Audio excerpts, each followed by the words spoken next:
लक्षित मानवी को पिछले 12 सालों से डेट कर रहा होता है। दोनों के परिवार को ये बात पहले से ही पता होती है। वो लोग जहाँ भी जाते हैं एक साथ ही जाते हैं। एक दिन लक्षित मानवी से कहता है, मानवी, अब मुझे लगता है कि हमें शादी कर लेनी चाहिए। पापा मुझे रोज शादी के लिए फोर्स कर रहे हैं। मुझे शादी के लिए अभी कुछ मत बोलो। अभी मुझे मेरा करियर सेटल करना है, उससे पहले तो नहीं। मैं तुमसे प्यार करती हूँ, शादी तुमसे ही करूँगी, चाहे जब भी करूँ। इसलिए तुम इस बात की टेंशन मत लेना कि मैं पीछे हट जाऊंगी। मैंने तुम्हें कभी मना किया है क्या काम करने से? तुम शादी के बाद भी अपना करियर सेटल कर सकती हो। मुझे और मेरे परिवार को इस बात पर कोई आपत्ति नहीं है, लेकिन इस बात को थोड़ा समझो। मेरा छोटा भाई वरुण, उसकी भी उम्र हो गई है। मेरे कारण वो कब तक बैठा रहेगा? ठीक है, मैं अपने घर पर बात करती हूँ। मानवी अपने घर पर शादी के लिए बात करती है। उधर लक्षित भी अपने घर वालों को शादी के लिए राजी कर लेता है। दोनों की शादी धूमधाम से हो जाती है। मैं बहुत खुश हूँ कि तुम मेरी जिंदगी में पूरी तरह से आ गई हो। आज से तुम जैसा कहोगी मैं वैसा ही करूँगा। बस तुम मेरे माँ बाप का ख्याल रखना। तुम्हारी फैमिली बहुत अच्छी है। पहले मुझे लगा था कि मैं कैसे इन लोगों के साथ एडजस्ट करूंगी, लेकिन इन लोगों से मिलकर मेरा ये डर दूर हो गया है। Thanks for giving me such a loving family. अगले सुबह लक्षित और मानवी बेंगलोर के लिए रवाना हो जाते हैं। लक्षित जॉब करता है और मानवी वहाँ अपने बिजनेस स्टार्ट कर लेती है।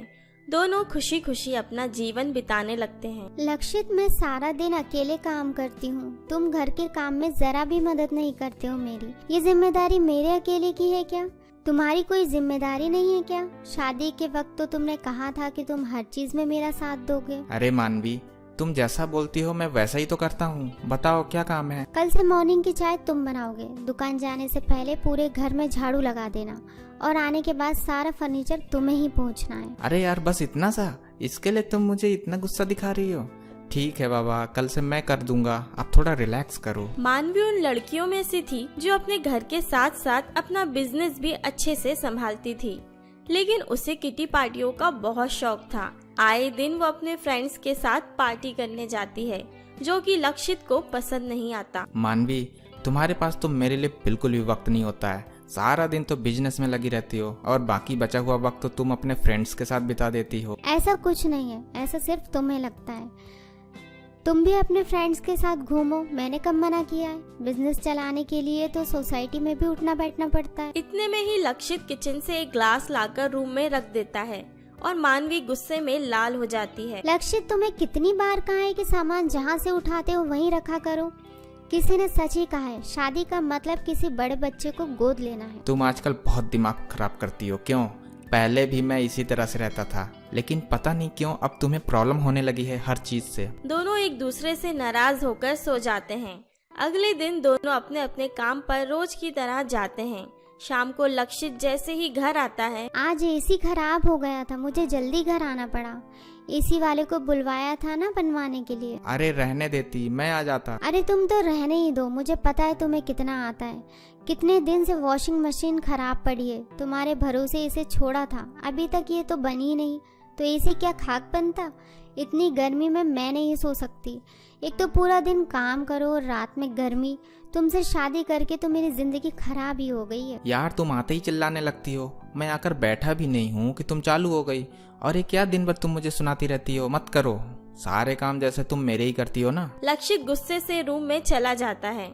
मानवी मेज पर खाना लगाती है और उसे खाने के लिए बुलाती है। मेरा मन नहीं है, तुम खा लो, मैं सोने चला। इतना खाना फेंक दूं क्या? इतनी मेहनत से गर्मी में बनाया है और तुम्हें ड्रामा करने से फुर्सत ही नहीं है। चुपचाप से उठो और खा लो। जब मैंने बोल दिया कि नहीं खाना है तो नहीं खाना है मुझे। ये रोज का ड्रामा हो गया है।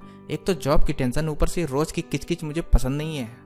मेरा खाना नहीं बनाना कल से, मैं बाहर से ही खाकर आया करूंगा, समझे? मत खाओ, मुझे भी नहीं खाना है।